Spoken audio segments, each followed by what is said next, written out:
China బయటే తన వారసుడు జన్మిస్తాడని టిబెట్ బౌద్ధ గురువు దలైలామా పేర్కొన్నారు.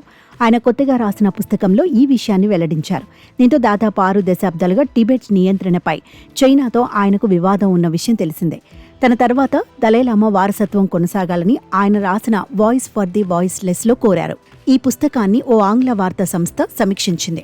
గతంలో ఓ సందర్భంలో దలైలామా మాట్లాడుతూ తన తర్వాత ఈ పరంపర ముగిసిపోవచ్చని ఆందోళన వ్యక్తం చేశారు.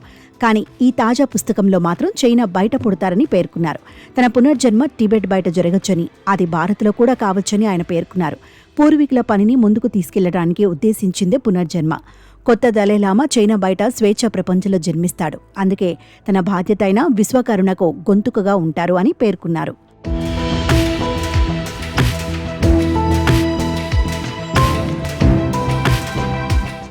దలైలామా అనే పదానికి మంగోలిక్ భాషలో సముద్రం అని, టిబెటన్ భాషలో మాస్టర్, గురు అని అర్థం. ప్రతి దలైలామా టిబెటన్ బౌద్ధ మతం మరియు టిబెటన్ ప్రజల ఆధ్యాత్మిక నాయకుడిగా పరిగణించబడతారు. భారత్ చైనాల మధ్య నెలకొన్న ఉద్రిక్తతలపై బౌద్ధ గురువు దలైలామా స్పందించారు. 2 దేశాలు చాలా శక్తివంతమైనవని, కయ్యానికి కాలు దువ్వుకోవద్దని హితవు పలికారు. పక్క దేశానికి నష్టం చేకూర్చాలని ఏ ఒక్క దేశం ప్రయత్నించినా 2 దేశాలు నష్టపోతాయని హెచ్చరించారు. ప్రపంచంలోనే ఈ 2 దేశాలు అత్యంత పురాతనమైనవని, పురాతన చారిత్రక మూలాలను కలిగి ఉన్నాయని చెప్పారు. ఒక్కో దేశంలోనూ 100 కోట్లకు పైగా జనాభా ఉందని అన్నారు. ఇరు దేశాల మధ్య ఏదైనా పోటీ ఉంటే అది ఆరోగ్యకరంగానే ఉండాలని చెప్పారు.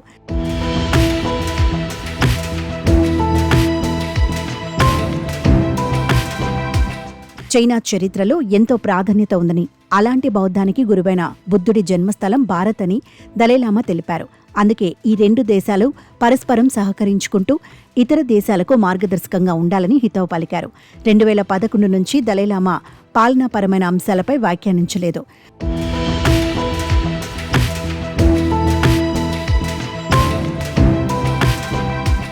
బౌద్ధ మత ప్రచారకుడు దలైలామా చేసిన పని వివాదాస్పదంగా మారింది. ఓ చిన్నారితో ప్రవర్తించిన తీరు పలువురిని ఆగ్రహానికి గురిచేసింది. ఈ మేరకు బాలుడితో సన్నిహితంగా ప్రవర్తించిన వీడియో వైరల్ కాగా, దీనిపై పలువురు బౌద్ధ మతస్థుడిపై విమర్శలు చేశారు. కాగా ఓ చిన్నారిని దగ్గరగా తీసుకున్న దలైలామా కిస్ ఇచ్చేందుకు ప్రయత్నించాడు. అయితే ఆ చిన్నారి వెనక్కి జరగ్గా దగ్గరకు తీసుకుని మరోసారి అలాగే చేయాలని కోరాడు. దీనికి సంబంధించిన వీడియో కాస్త వైరల్గా మారింది. ఆయన ఎందుకలా కోరాడంటో పలువురు సామాజిక మాధ్యమాల్లో ప్రశ్నించారు. దలైలామా ప్రస్తుతం భారత్లోని ధర్మశాలలో ఆశ్రయం పొందుతున్నారు. ఆయన అక్కడి నుంచే తన వారసుణ్ణి ఎంపిక చేయనున్నారు. ఇది చైనాకు గిట్టక తన గడ్డపైనే వారసుణ్ణి గుర్తించాలంటోంది.